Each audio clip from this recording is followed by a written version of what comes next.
Welcome to the Culture and Sports Podcast, where we have discussions about how leadership and organizational culture impact organizational success, team and athlete performance, and the short and long term mental, physical, and emotional health of athletes. The Culture and Sports Podcast is brought to you by Culture and Sports.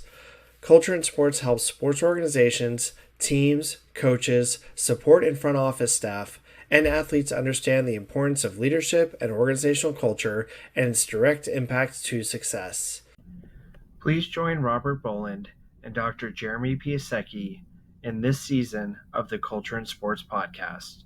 Hello, and welcome to Season 5 of the Culture and Sports Podcast, where we talk about how leadership and organizational culture impacts organizational success, team and athlete performance, and the short and long-term mental, physical, and emotional health of athletes.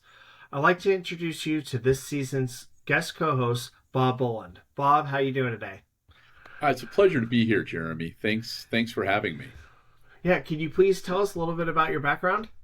Yeah, well, I think it's a natural. I obviously have worked with you at Culture and Sports for some time. It's been a great joy of my life. Nowadays, I hang out my day job as a law professor at Seton Hall University Law School in New Jersey, in Newark.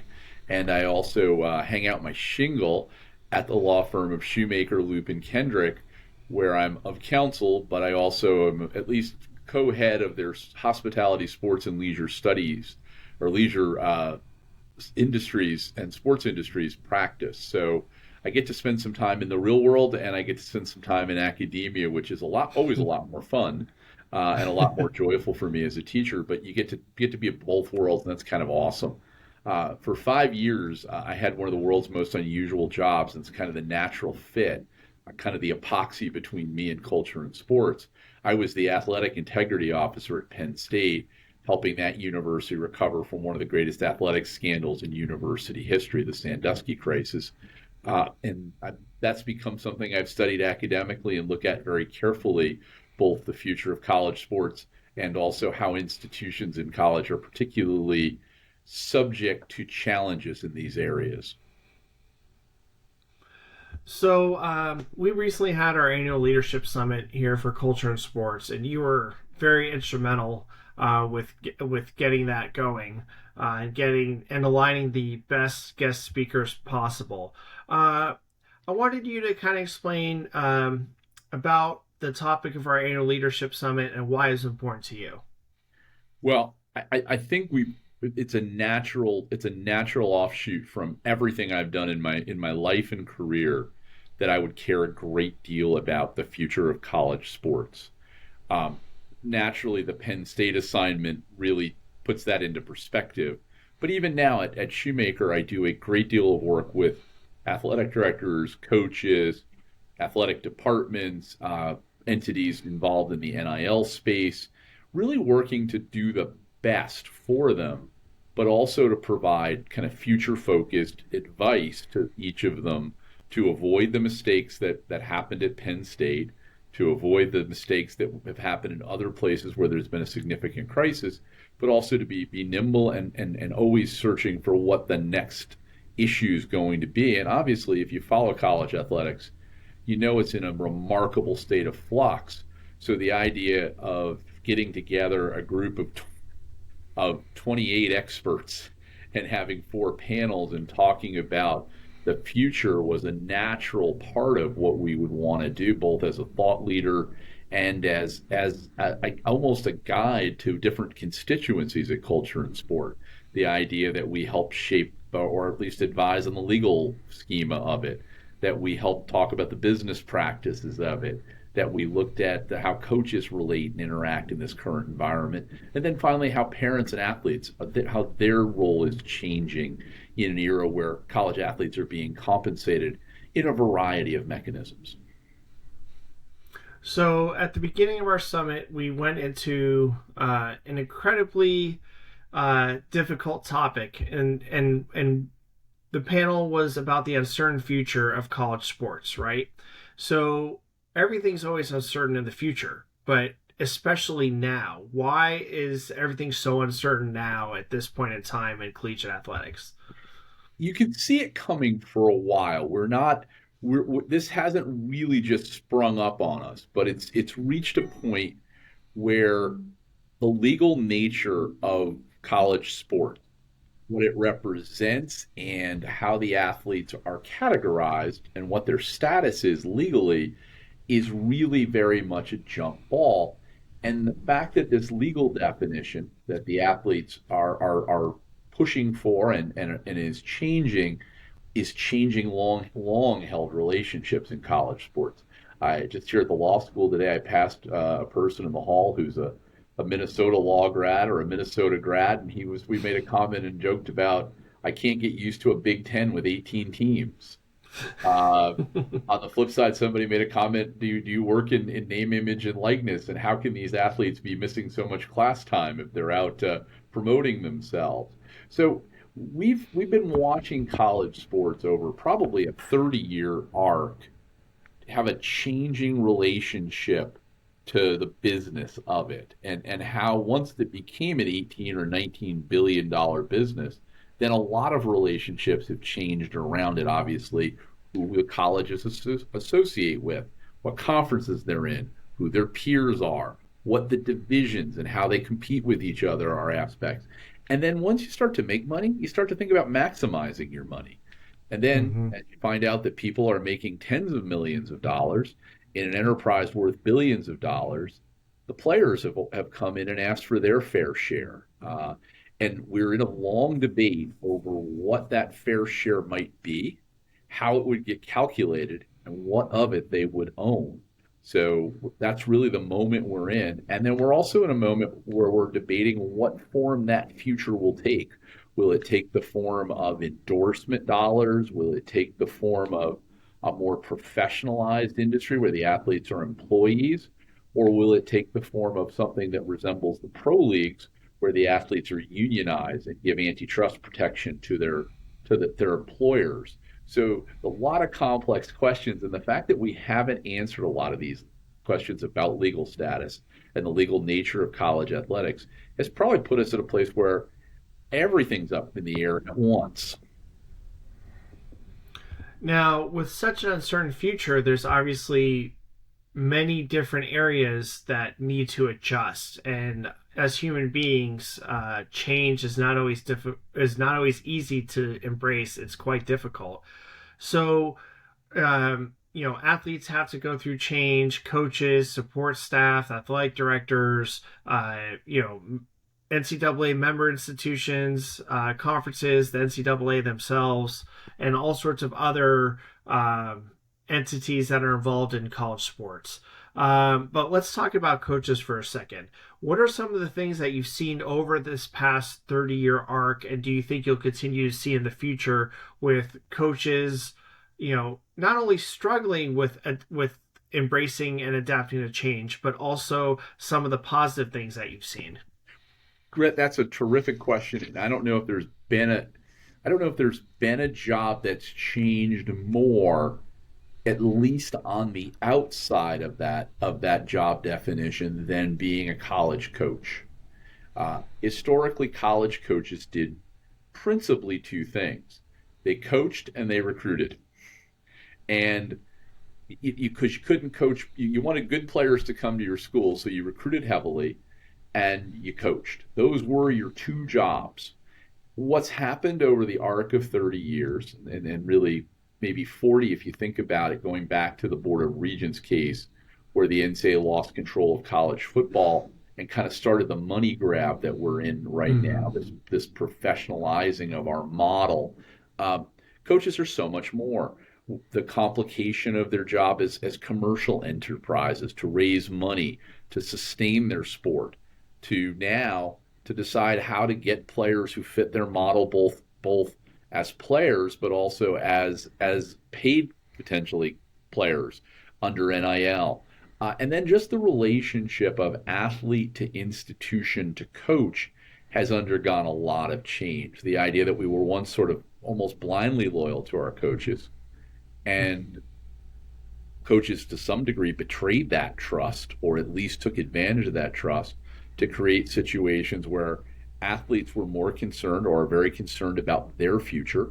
We've seen a devolution of kind of the sports, the prep sports, to be more club oriented and travel team oriented, to become a business, if you will, at the prep level. So that the idea that college coaches who saw loyalty in a college relationship and a recruitment relationship, that's really diminished. And there's a lot less, I won't say that there's less trust, but the trust is less deeply rooted.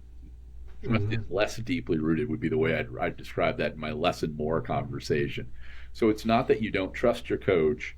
It's not that you and your coach have a bad relationship, but that relationship is no longer blindly trusting or unquestionably trusting. It's now a questioning trust. And that's a tough thing for a lot of coaches. I think the other thing that's changed for coaches is the kind of the diminishment of power in our society. We try not to, or at least over the last 20 years in employment, we've tried not to have power over our employees. We've tried to lead more with a consensus approach where there's much more servant leadership or facilitation leadership.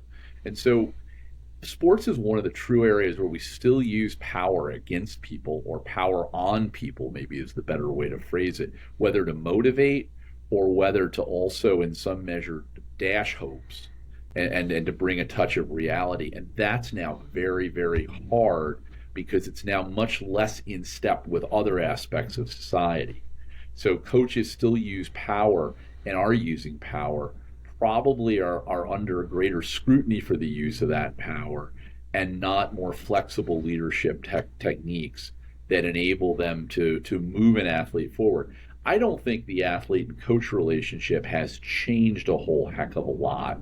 If the coach is good and mature, if the athlete is trusting, but we've changed a lot of relationships that support that trust and replace them with ones that make people question that trust. And we've also set up other structures around it, whether that's the ability to receive name, image, and likeness money to be compensated while a college athlete, where playing time actually affects how much you earn, how well you're doing economically, not just your draft status or your place on the team. And then we also have added things like the transfer portal, where we can look for other deals and other opportunities, which complicates things to some degree. So we've added more variables to the relationship than we had before. And I think that's changed the coaching relationship. I'll add one good thing to the coaching relationship, at least at some schools. Coaches are being paid well. And I say that as a good thing this way. I want everyone to be paid well. That's the first step. I want everyone to does important work to get paid for it. And I do believe coaching is very important work. It is the most intense, most dedicated, and maybe the most effective form of mentorship that those of us who play sports get to experience with our coaches. So it's wonderful they're being compensated for it, that these are incredible teachers, they're extraordinary mentors, and that if they're well compensated, we're happy about that. What the bad side that's come with that, in addition to some of that improved compensation, we fire these coaches a lot more often, so we put a lot greater pressure on them to carve a life around the possibility of being fired for, not for a good reason, but for a lack of performance or an underperformance. Often of their athletes, none of them necessarily. And then we also put a lot of pressure externally on our programs as they become businesses. The status of who we are may be affected by the status of our teams and if they're winning. And so rather than thinking about what's right for our school from a holistic standpoint, this kind of professionalized economy has made it a lot more about what's happening in the now. What are my short-term rewards? Am I winning? Am I losing? Am I up? And I'm down. And so that's really changed the relationship of the coach to the institution, as well as the relationship to the coach of athlete. So the bonds are frayed. We have a lot more question in this space. So it's a complicated one here. And coaches need to be highly adaptable, really emotionally intelligent, and understand that athletes don't operate all as one size fits all, that they're motivated differently, and develop that. How do they do that? Through communication, through honesty, through the development of trust and candor and empathy, but not necessarily all at once, and not necessarily evenly. So, throughout all this change, and obviously there's always change happening, but especially now in college sports, not only are coaches having to adapt, institutions are, athletic directors are. Before, there was probably less levels of winning um, than there are now, right? So I'm sure athletic directors wanted coaches to win, or they wanted to bring the program to a certain level. But now, is it really cut and dry with what winning means and what success means to athletic directors and presidents at universities, or do you think that's really nebulous and hard to define at this point? I think it's nebulous, harder to define, and a much higher bar than it used to be. So it could be, if I've answered all your question, it's yes to all of them. Uh, every program thinks that they're going to win national titles and compete at a very high level. The reality is they aren't. Uh, it is a very, very high pinnacle to reach, and it takes probably a bit of luck and a lot of historical advantage. Let's Mm. say that we have a stratifying system where some can really aspire to that and some can't. Then you have to be able to define what athletics means inside your institution. And we've done a really poor job of that, I think, in the larger model of explaining what college sports means, what participation in it means to the athletes, and then also explaining what we value institutionally from that. Now, university presidents won't tell you this in the way they could, but they value college athletics because it gives them an opportunity for alumni to be centered on something and to develop new alumni who will give at a higher rate. People who like sports tend to want to support their institution, want to support the teams, and the teams become kind of the conduit for that. Uh, they're also a conduit for broadcast time, if you think about it. So there is some zero sum competition to get on television, to get on streaming, to be seen, and to make a name for your institution. They are also they aren't necessarily a pure profit center, but they're a big revenue center. They generate a lot of revenue now. And whether athletic departments are self sustaining or not quite self sustaining or operating as pathways to getting more students to come and attend, uh, the idea is they represent a significant investment on behalf of institutions, both in terms of prestige, but also in terms of just annual value. I used to say, without saying it in a facetious or flippant way, that I was, as athletic integrity officer at Penn State, the person watching over one of the most valuable or the most valuable reputational asset of the university, its athletic program. Now, I don't mean to say that our nuclear science program or the nuclear reactor we had on campus wasn't also equally valuable. I'm not going to say that our patents and medical devices and things that we've invented aren't equally important, or engineering school building bridges and buildings and other things engineering that hold up in time aren't really valid. But if you think about Penn State, its athletic reputation is one of, if not the first thing, it's one of the first things. So athletics for a lot of institutions, which are the largest employers in their state, as Penn State was, you'll find that a lot of times that asset of the good name of its athletic department is really valuable to the institution. And in some cases, it needs to be protected. Or in every case, it needs to be protected. But in some cases, it needs to almost be rehabilitated after some crisis.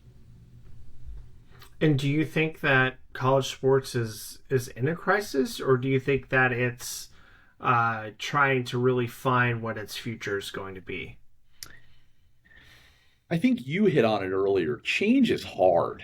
It's really hard for humans. It's even harder for groups of humans as opposed to individuals. So I think we're in such a state of change that the risks of making a misstep are greater in this environment. So that makes it a critical juncture. And I also think as we delay or struggle, to reach a definitive answer to status, which may take years in some cases, as you'll hear from guests talking to us. But it really will be a place where I think that the end of this process, the end of this winnowing, we're going to have fewer schools that play sports at a higher level. We may be headed with a demographic drop coming up. We may have just fewer colleges, and so survival is sort of institutions is probably important here. And I also think survival of some sports in colleges, maybe the Olympic sport model, is also important in this moment. I'd probably shock people if I suggested that there's concern, and it's been voiced by people at the NFL, of all people, that if college football narrows the number of schools that play it, that there won't be enough athletes in the pipeline to support a really vibrant NFL going forward. So it seems unusual that a pro league would suggest that consolidation of the sport would necessarily be bad, but the NFL is even watching that as a future. So I think there's a lot of this is a moment fraught with peril. I don't know if a single misstep puts you out of it, but it's certainly a really complicated and perilous time where the stakes are high. Now, through this very interesting period of change, you also just brought up that schools might close as well, not necessarily because of sports, but just because of economics and the amount of people wanting to go to university or colleges, universities in general, and specific ones as well. I remember last year during the NCAA men's baseball tournament that one of the schools was closing. It actually closed, but the baseball team was still in their playoffs. Is that something that we may see, not necessarily a lot more of, but where we may see universities and colleges that were once big in the sports sphere are all of a sudden closing down?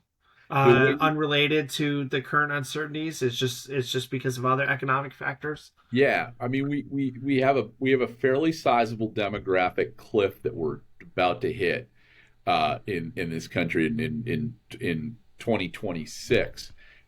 There were far fewer children born in the 2007, 8, 9, 10 range in the United States, and we haven't had a significant, contrary to some of the public conversations, we haven't had a significant influx of immigrants in that age range having children either. So our colleges have sort of depended on an ever increasing number of inputs. In other words, kids who want to go to college in the traditional age. So our colleges are probably going to have consolidation and change. You can already see that happening now. Does athletics make you a survivor in that landscape, or being part of a vibrant athletic program?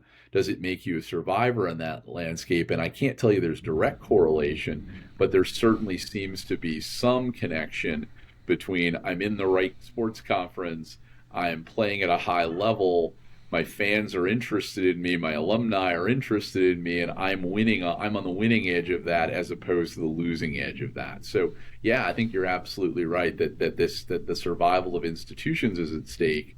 So too is sort of the survival of the governing organization, the NCAA, that's been around for 121, 22, 23 years, whatever we count as their official start date, 1901, 1903, or 1905.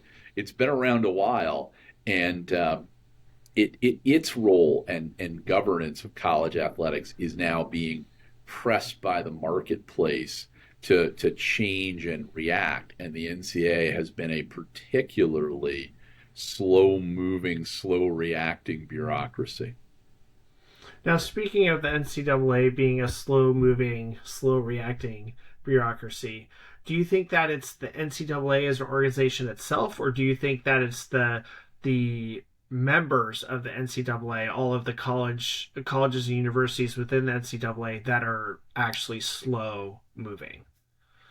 I think there's probably a bit of both. That the NCAA is a trade association, ostensibly a voluntary organization that has had a governance role and a marketing role inside of college athletics over a long period of time. Sometimes it's leading its members. Sometimes its members' fears are contributing to its inertia in some cases.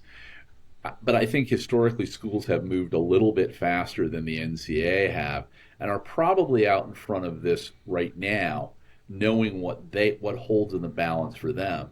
The NCAA isn't running a track that isn't the NCAA is not calling its own plays or running its own playbook, but it is sort of operating in a playbook that it's hard to stop because it is a big ship that takes a long time, and it sometimes takes change of direction takes a long period of time. So the NCAA has had a lot of warning about the changes coming. It probably starts in, as we said, 1984 in the Board of Regents case. The NCAA has been on a pretty controlled retreat of its authority and its power and its influence over that over at least 30 years of that. But the last 10 or so, since the O'Bannon case in 2015, the NCAA is really does not have a lot of legal strength and does not have a lot of ability to defend itself the way it once did in court. And we're seeing courts, attorneys general, business relationships putting pressure on the NCAA to adapt more quickly. And that's so far been an adaptation that the NCAA has been not up to it, certainly in the timing. We now have the House settlement in front of us.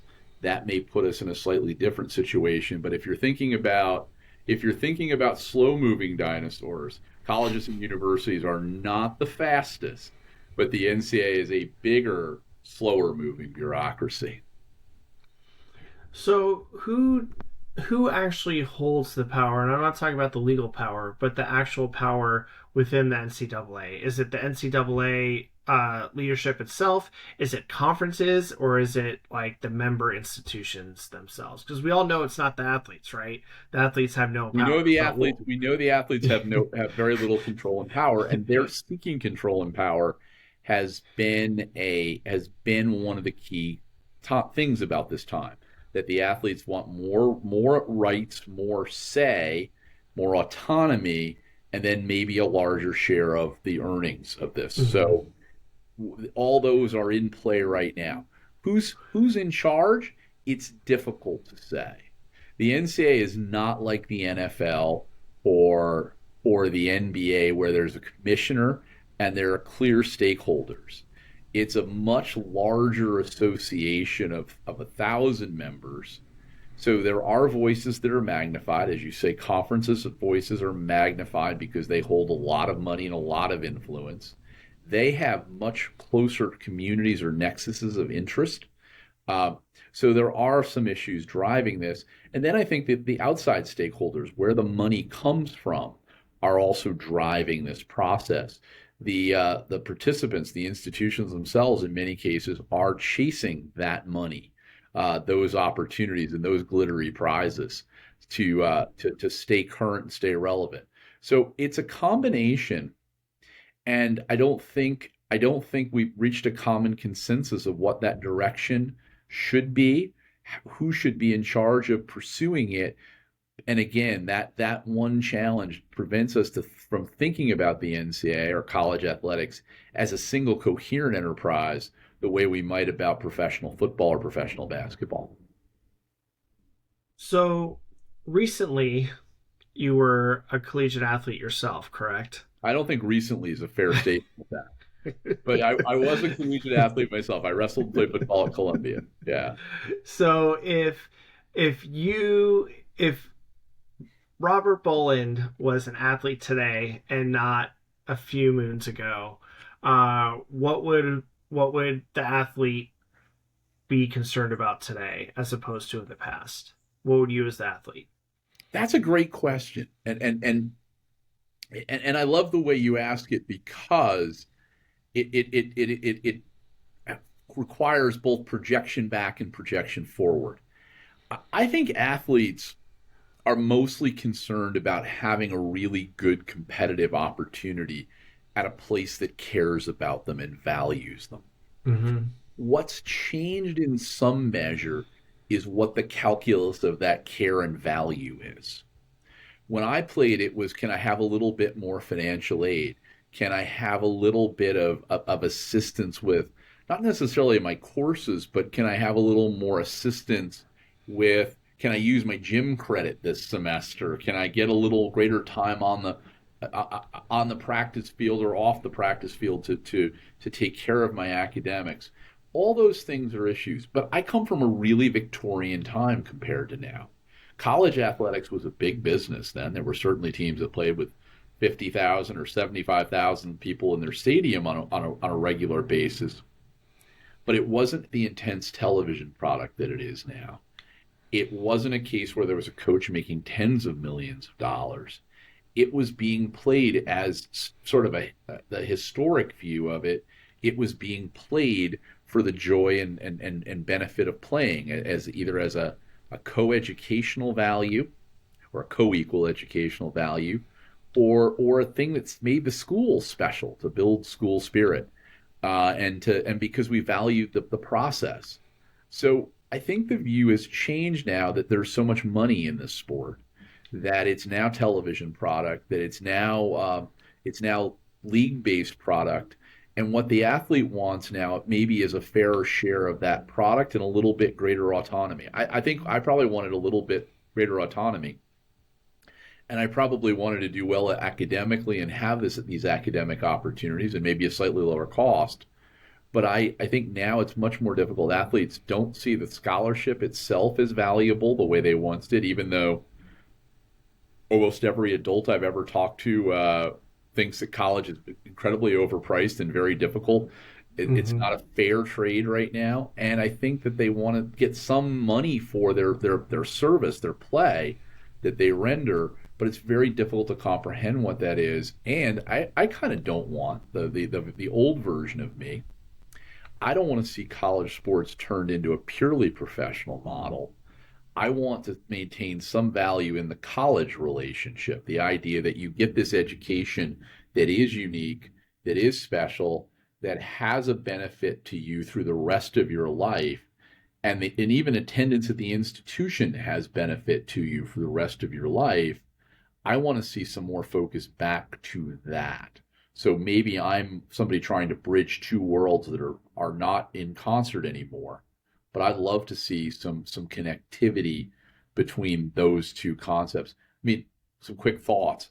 Uh, People with a bachelor's degree earn about 64% more over their lifetime than people without a bachelor's degree. People with a professional's degree even higher than that.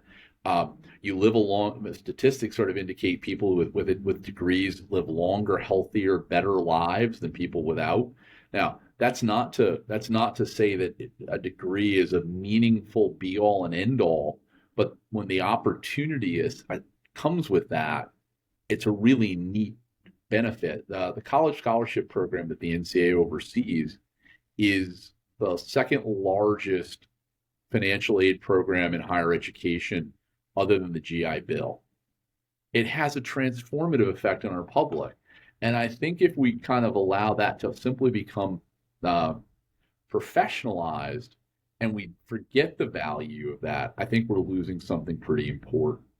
It's also an important training ground for our Olympic sport athletes, even though they're not paid as highly. But those sports are meaningful to the United States on the world stage. Having just come back from Paris and the Olympics, they're Mm-hmm. meaningful in the world as a substitute for statecraft, understanding other issues.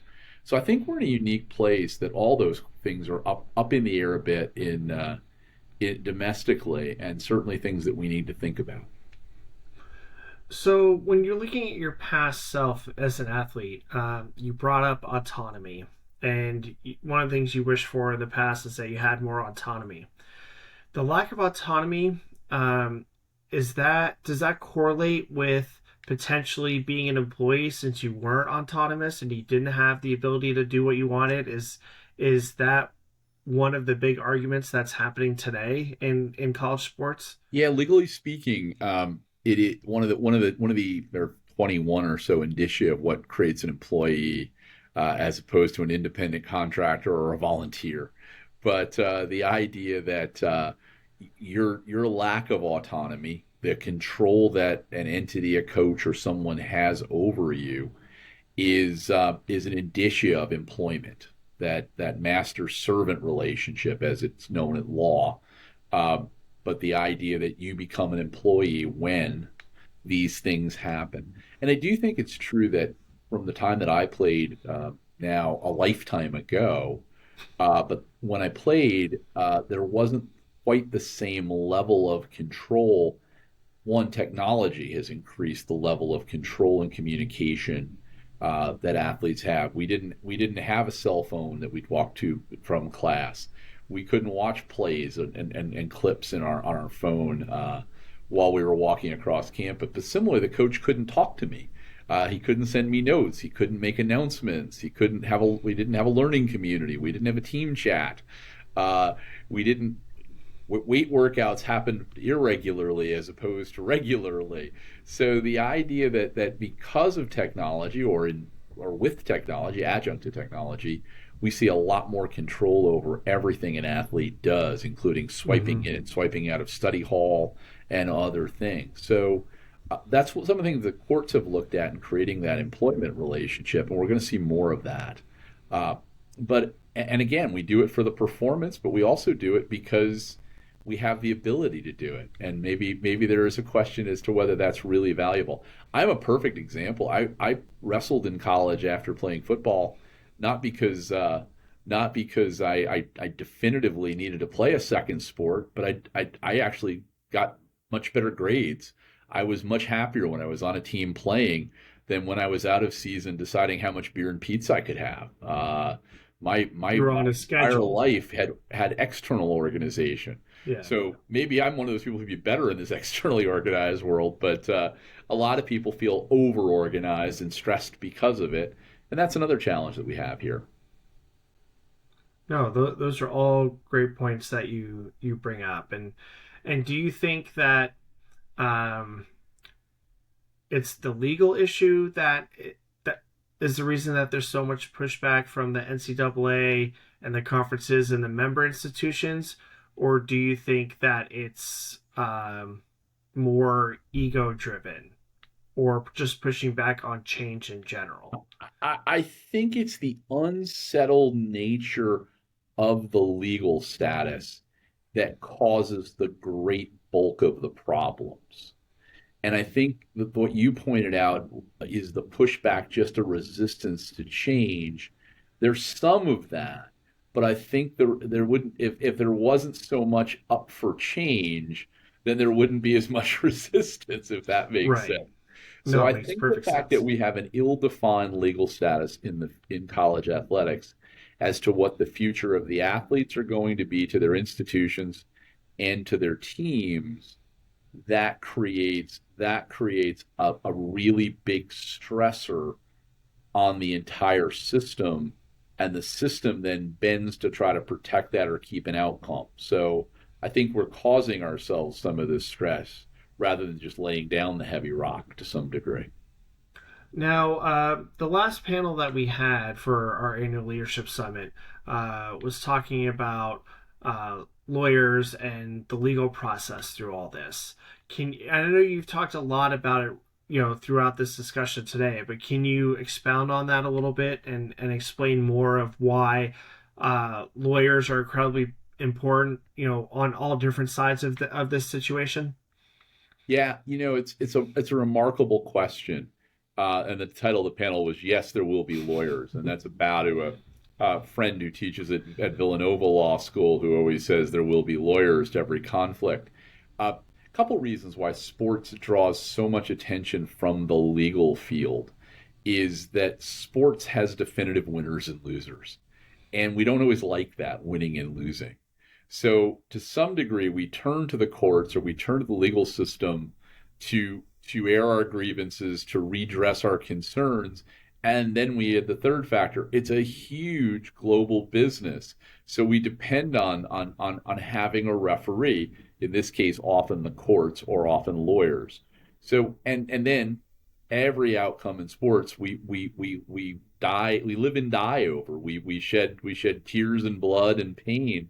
It goes to our status. So I think we overemphasize that part of it. We've turned some of our love of it into a divisive nature, but No doubt it's a huge business. It's a huge enterprise.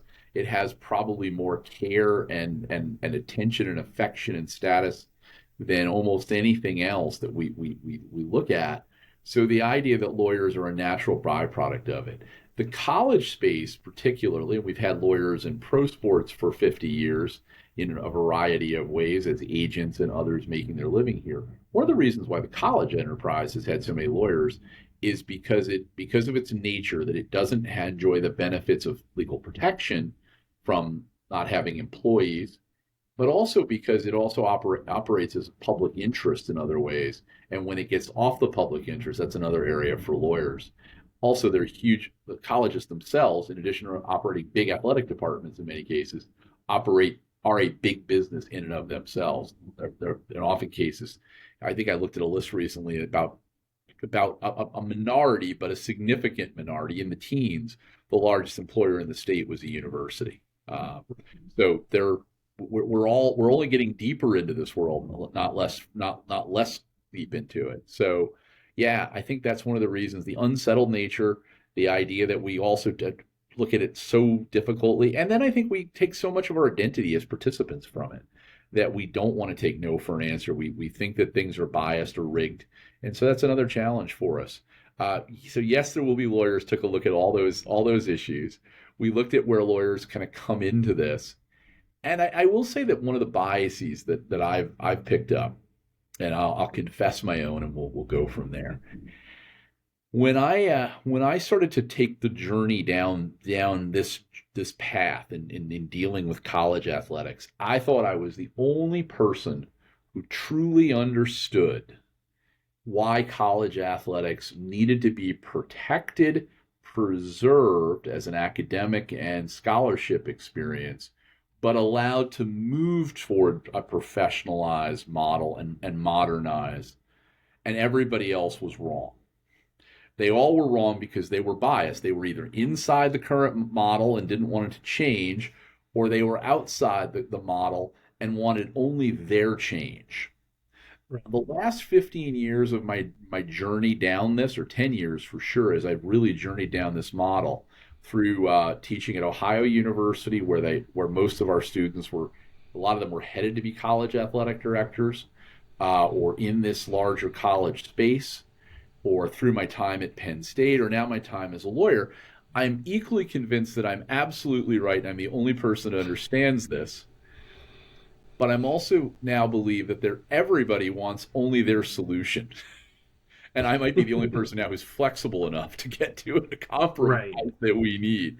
So that's probably a terrible thing to say. You're the only person capable of compromise. That's kind of kooky, but the idea that the idea that we have a lot of people out there fighting for their position and their solution, whether that's employment, whether that's non-employment, whether that's NIL only, whether that's some compensation, whether that's degree completion, whether that's no scholarships and only employment.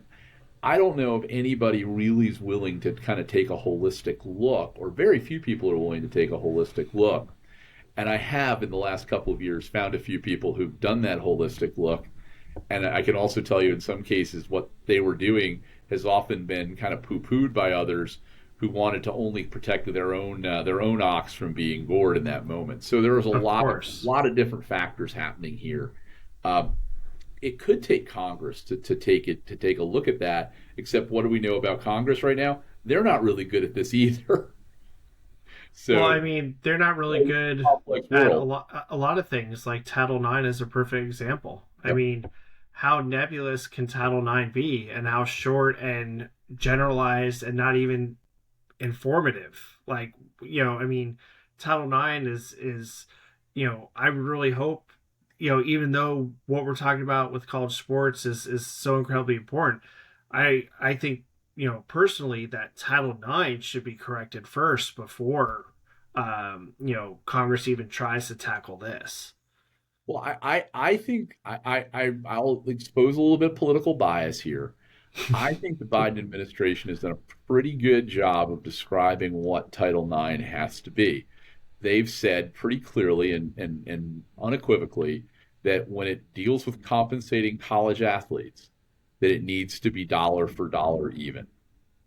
And the NCAA, the major schools have varied from that in the House settlement by looking back and picking a much larger retroactive share for the football players, a smaller share for men's basketball players, a still smaller share for women's basketball players, and then a equal share of the women's basketball team for all other sports.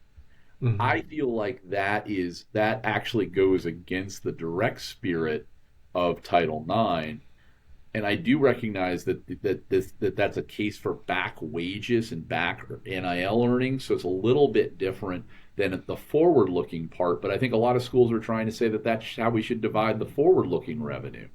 But I think Title IX is pretty clear. It's a dollar for a dollar on the men's side and a dollar for the dollar on the women's side if you're talking about compensation to college athletes. And that doesn't seem to me to be a particularly difficult format to figure out. Now, can you still have NIL exist separate from that model? Yeah, I think so. And can you still pay your teams? Yeah, I think so. So I don't know why we're all be treating that as a way, but maybe there's a recalcitrance or a resistance to recognizing what Title IX was supposed to be and what it is. But to me, I think it's pretty simple, and we still get that wrong a lot of the time. But I think it's us Hmm. getting it wrong now. Title IX's definition has changed a lot over the years, and we now have a more complex environment where the Supreme Court has allowed federal courts to sort of interpose their own judgment over the meaning of the law, even over the agency. So it's not going to get easier, but Right. it is to me. I think Title IX is pretty clear.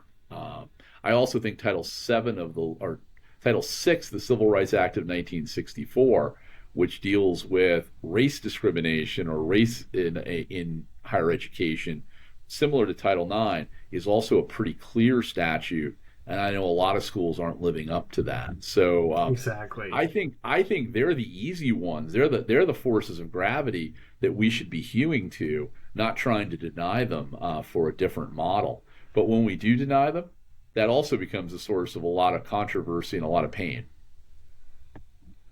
So, one of the things that was lightly touched upon during the leadership summit, and I really hope that we talk about a little bit during this season of the podcast, is are there any other entities in the United States that are like the NCAA?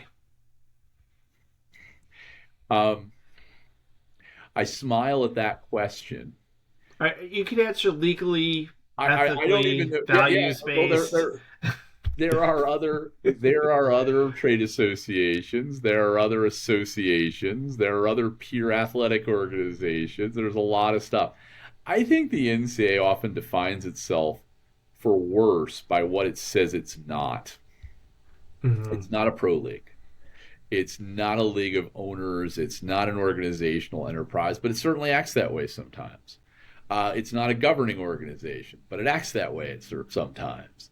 Uh, in fact, I think the problem of it is definition. And I used to teach this in a class, but it's the Swiss economist slash philosopher Max Weber said, for an Hmm. organism to long survive, it needs to be simple and describable.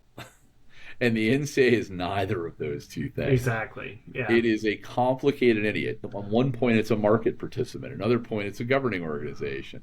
So it's a unique structure in the world in where it fits in. It now is getting unique antitrust treatment because it has no protections in the antitrust fight.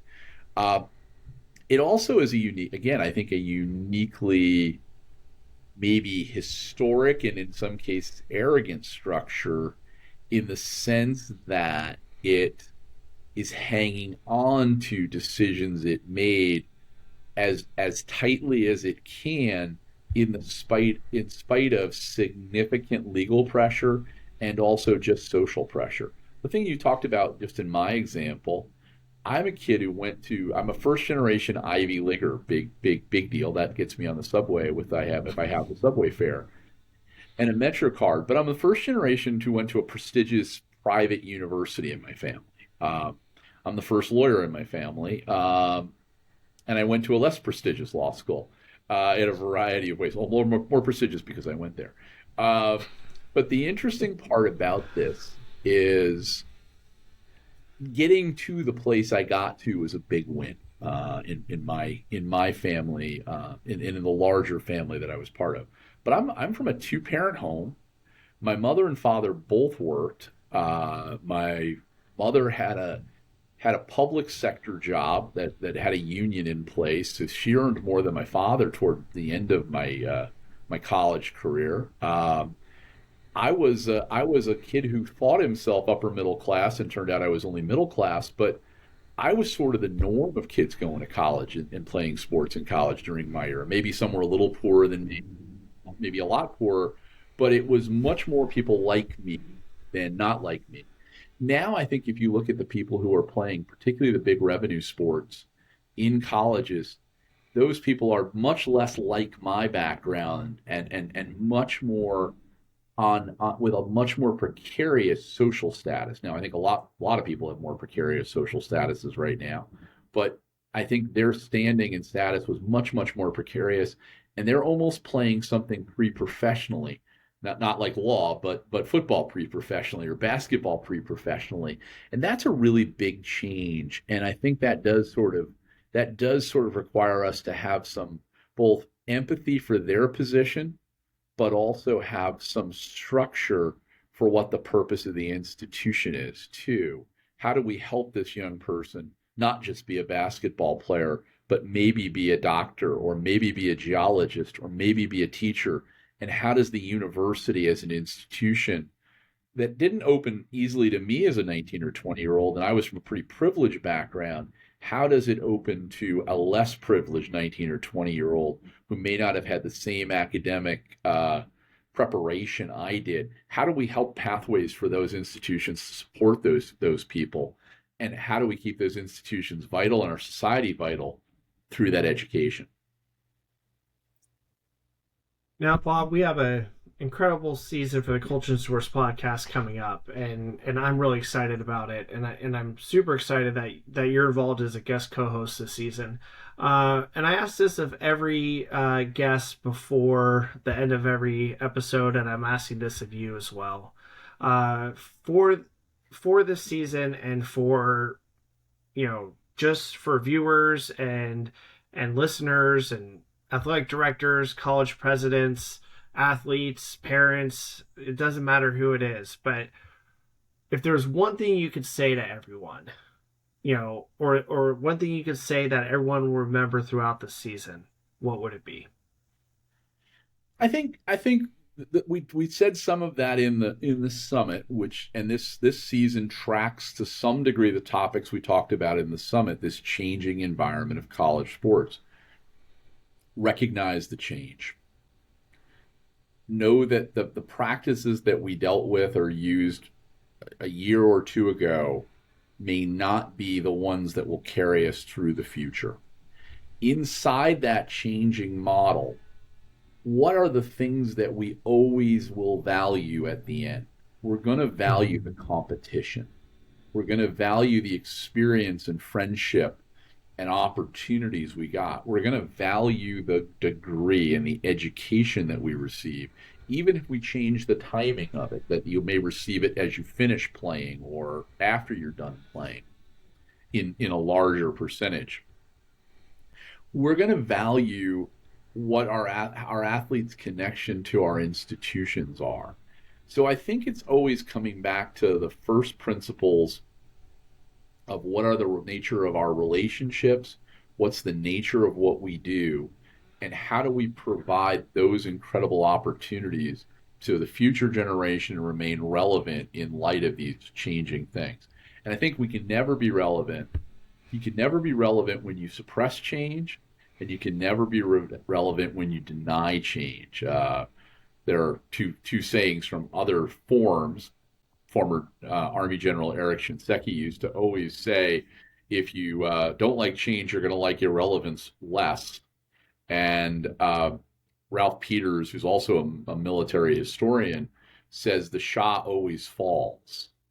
And that may be a more complex statement, but things that are propped up and don't focus on the value of the people and the participants almost always fall under the force of change.